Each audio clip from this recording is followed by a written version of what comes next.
தீபமலையான் செய்திகளுக்காக செய்தி வாசிப்பவர் வித்யா. பஞ்சபூத ஸ்தலங்களில் அக்னி ஸ்தலமாகவும் நினைத்தாலே முக்தி அளிக்கும் திருத்தலமாக விளங்கும் திருவண்ணாமலை அண்ணாமலையார் கோவிலின் திருக்கார்த்திகை தீப திருவிழா உலக பிரசித்தி பெற்றது. இந்த ஆண்டு திருக்கார்த்திகை தீப திருவிழா கடந்த மாதம் 24ஆம் தேதி கொடியேற்றத்துடன் தொடங்கி வெகு விமர்சையாக நடைபெற்றது.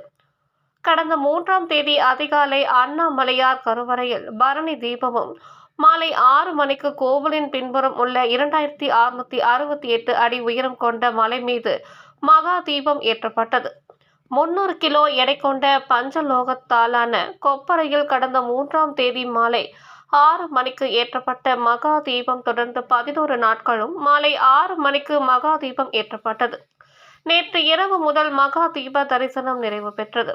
இதனைத் தொடர்ந்து இன்று காலை அண்ணாமலையார் மலை உச்சியில் தீப கொப்பரைக்கு பூஜைகள் செய்து 50க்கும் மேற்பட்ட ஊழியர்கள் தீப கொப்பரையை மலையில் இருந்து கீழே இறக்கும் பணிகள் ஈடுபட்டனர்.